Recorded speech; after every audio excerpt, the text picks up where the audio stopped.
दोस्तों आज हम आपको एक ऐसे मर्डर केस के बारे में बताने वाले हैं जिसने राजस्थान के साथ साथ पूरी दुनिया का दिल दहला दिया है। आखिर ये दर्दनाक मर्डर के पीछे की असली वजह क्या है? उस इंसान ने ऐसा क्या किया जिसकी उसे इतनी बड़ी कीमत चुकानी पड़ी? आखिर इस मर्डर केस में किस किस का हाथ है और कब से इस साजिश की प्लानिंग की जा रही थी? कातिल ने अपने फेसबुक पोस्ट पर ऐसा क्या लिखा जिसे पढ़कर सबके होश उड़ गए? अगर आप भी नहीं जानते इन सवालों के जवाब तो हमारे संग वीडियो में एंड तक बने रहिए। दोस्तों हमारे देश में एक के बाद एक मर्डर केस की तादाद जो है वो बढ़ती ही जा रही है। आपको बता दें साल 2021 के आंकड़ों के मुताबिक भारत में 29,000 से ज्यादा लोगों के मर्डर केस सामने आए थे और इन मर्डर्स में आज एक और नाम जुड़ गया है। जैसा कि आप लोग जानते हैं कि 5 दिसंबर मंगलवार को दक्षिणी पंथी समूह श्री राष्ट्रीय राजपूत करणी सेना के अध्यक्ष सुखदेव सिंह गोगामेड़ी के हमलावरों द्वारा गोली मार के हत्या कर दी गई और यह हत्या जयपुर में की गई है, जिसके बाद से राजस्थान में कोहराम मचा हुआ है। जब से गोगामेड़ी की हत्या का केस सामने आया है तभी से राजस्थान के साथ साथ और भी कई राज्यों में धरने प्रदर्शन हो रहे हैं। साथ ही उनके आरोपियों को जल्द से जल्द पकड़ने की मांग की जा रही है। वहीं दूसरी ओर इस मामले में एक के बाद एक खुलासे हो रहे हैं जिनसे पता चला है कि सुखदेव की जान लेने की प्लानिंग 6 साल पहले से की जा रही है,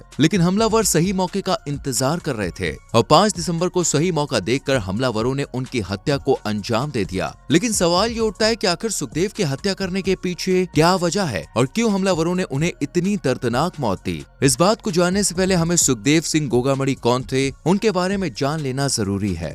तो आपको बता दें सुखदेव सिंह गोगामेड़ी राजपूत समुदाय के मजबूत नेताओं में से एक माने जाते थे। साथ ही वो श्री राष्ट्रीय राजपूत करणी सेना के राष्ट्रीय अध्यक्ष रहे हैं। उन्होंने करणी सेना साल 2013 में ज्वाइन की और तब से लेकर अब तक सुखदेव इस संगठन से जुड़े हुए थे। सुखदेव सिंह का राजपूत समाज में काफी सम्मान किया जाता है और नौजवान तो उन्हें अपनी इंस्पिरेशन तक मानते हैं। इसके अलावा सुखदेव सिंह गोगामेड़ी ने 2 बार बसपा पार्टी की तरफ से चुनाव भी लड़ा था। साल 2018 में गोगामेड़ी ने भाजपा पार्टी से टिकट की गुजारिश भी की थी, लेकिन भाजपा सरकार ने उन्हें टिकट नहीं दिया। यह हमेशा से ही राजपूतों के हक के लिए काम करते आए हैं। इसके अलावा सुखदेव सिंह देश में पहली बार तब चर्चा में आए थे जब उन्होंने बॉलीवुड फिल्म पद्मावत की शूटिंग के दौरान फिल्म के डायरेक्टर संजय लीला भंसाली को थप्पड़ जड़ दिया था। जैसा कि आप लोग को पता ही है कि साल 2018 में आई पद्मावत मूवी का जम के विरोध किया गया था। इस फिल्म की शूटिंग जयगढ़ में हो रही थी। तब शूटिंग के दौरान करणी सेना के सदस्यों ने सेट पर तोड़फोड़ करके अपना विद्रोह प्रदर्शन किया था। साथ ही इतने बड़े डायरेक्टर पर भी अटैक कर दिया था। फिर फिल्म मेकर को फिल्म का नाम पद्मावती से बदलकर पद्मावत करना पड़ा था। साल 2017 में हनुमानगढ़ जिले में एक महिला ने सुखदेव पर बलात्कार और जबरदस्ती करने का आरोप भी लगाया था।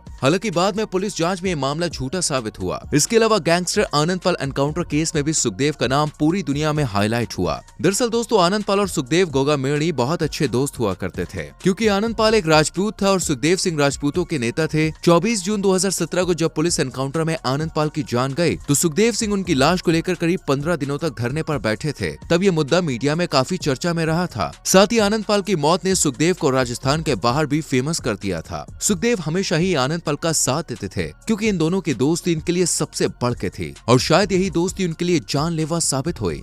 दरअसल आनंदपाल के एनकाउंटर के बाद से गैंगस्टर लॉरेंस बिश्नोई से सुखदेव की अनबन चल रही थी। आपको बता दें तिहाड़ जेल में बंद पंजाब का गैंगस्टर लॉरेंस बिश्नोई इससे पहले कनाडा में खालिस्तानी आतंकवादी सुखदूर सिंह की हत्या की जिम्मेदारी ले चुका है और इसके साथ ही बॉलीवुड अभिनेता सलमान खान को चेतावनी भी दे चुका है और पंजाब के फेमस कलाकार सिद्धू मूसेवाला की हत्या से भी ये जुड़ा हुआ है। ऐसा कहा जाता है कि आनंदपाल राजनीति में आना चाहता था और उसने 2 बार चुनाव भी लड़ा, लेकिन किस्मत ने उसका साथ नहीं दिया और वो हार गया, जिसके बाद वो साल 2006 में अपराध की दुनिया में चला गया। इसके बाद एक जुर्म करके आनंदपाल राजस्थान का सबसे बड़ा गैंगस्टर बन गया। ऐसा बताया जाता है दोस्तों कि आनंदपाल और लॉरेंस बिश्नोई की मुलाकात अजमेर की जेल में हुई थी। जोधपुर की फायरिंग की घटना में गैंगस्टर लॉरेंस का रोल सामने आने के बाद उसे अजमेर की घुघरा जेल में शिफ्ट कर दिया गया था। वहीं आनंदपाल भी काफी लंबे समय से इसी जेल में बंद था। यहीं पर लॉरेंस और आनंदपाल की दोस्ती हुई और ऐसा कहा जाता है कि आनंदपाल गैंग के कहने पर ही लॉरेंस के शूटर ने सीकर के पलसाना में एक सरपंच की हत्या कर दी थी, जिसके बाद पुलिस ने आनंदपाल का एनकाउंटर कर दिया और लॉरेंस बिश्नोई ने आनंदपाल की गैंग पर अपना कब्जा जमा लिया। अब क्योंकि आनंदपाल सुखदेव का सबसे अच्छा दोस्त था तो उसके एनकाउंटर की खबर सुनने के बाद सुखदेव और लॉरेंस के बीच अनबन चलने लगी। इसके अलावा सुखदेव सिंह प्रॉपर्टी डीलिंग का काम भी करता था।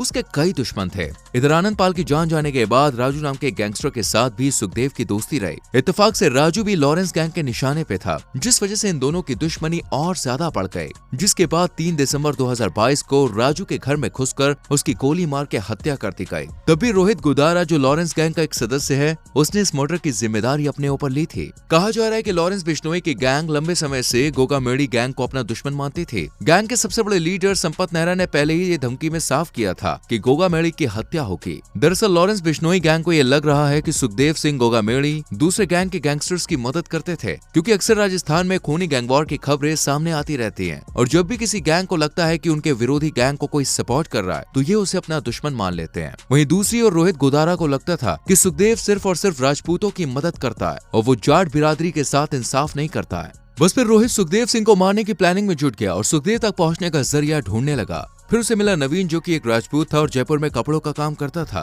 और वो सुखदेव को पहले से ही जानता था। इत्तेफाक से नवीन के रिश्तेदार की अगले महीने शादी थी। रोहित को इस बारे में पता लग गया और वो ये जानता था कि नवीन शादी का कार्ड देने सुखदेव के घर जाएगा। बस यहीं से प्लानिंग और तेज हो गई। इसके लिए रोहित ने 2 शूटर्स को तैयार किया जिनका ताल्लुकात जयपुर से था, जिन्होंने पहले तो जाकर नवीन से दोस्ती बढ़ाई और उसके बाद जब वो 5 दिसंबर को शादी का कार्ड देने सुखदेव के घर गए तो उनकी कोई जांच नहीं की गई, क्योंकि नवीन उन्हें पहले से जानता था। और फिर बिना जांच के वो शूटर सुखदेव के घर में दाखिल हो गया, जिसके बाद 10 मिनट तक बात करने के बाद 1:45 पर दोनों शूटर्स ने सुखदेव पर गोलियों की बरसात कर दी, जिसमें नवीन को भी अपनी जान से हाथ धोना पड़ा। इस हत्या के बाद पुलिस प्रशासन में हलचल मच गई। पुलिस आसपास के सीसीटीवी फुटेज के जरिए आरोपियों की खोज में लग गई है। इस घटना की सूचना मिलते ही सुखदेव के समर्थक और समाज के लोग अस्पताल पहुंचे। पुलिस ने उनको हॉस्पिटल में जाने से रोक दिया, जिससे बात आगे न बढ़े। इसके बाद सुखदेव सिंह की हॉस्पिटल में ही डेथ हो गई। सुखदेव की हत्या के बाद दोस्तों रोहित गुदारा के नाम से फेसबुक पेज पर हत्या की जिम्मेदारी ली गई। रोहित ने अपने फेसबुक पोस्ट में लिखा कि राम राम भाइयों,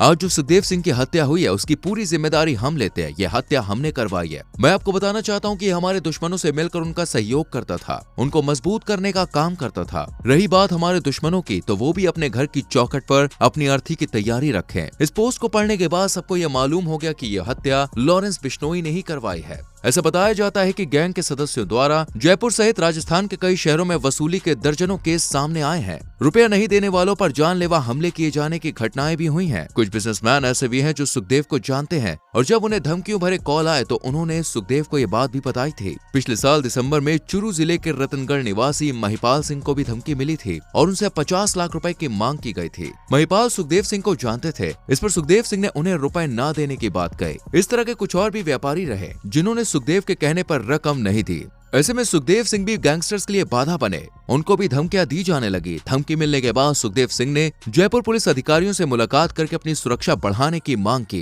लेकिन जयपुर पुलिस अधिकारियों ने इस बात को सीरियसली नहीं लिया। ऐसे कहा जाता है कि सुखदेव अपने साथ एक गार्ड को लेकर चलते थे, लेकिन धमकी मिलने के बाद उन्होंने एक और गार्ड अपनी सुरक्षा में रख लिया था। पर दोस्तों, इसके बाद भी उन्हें अपनी जान से हाथ धोना पड़ा। आपको क्या लगता है इस हत्या के पीछे की असली वजह क्या रही होगी? कॉमेंट सेक्शन में अपनी राय जरूर दीजिए। हमें आपके कमेंट का इंतजार रहेगा दोस्तों, तो अपनी राय जरूर लिखेगा। वीडियो को लाइक करें और शेयर करें और चैनल को सब्सक्राइब करके बेल आइकॉन प्रेस करें, जिससे आने वाली वीडियोस मिस ना हो। मिलते हैं आपसे अगली वीडियो में। Till then, bye bye.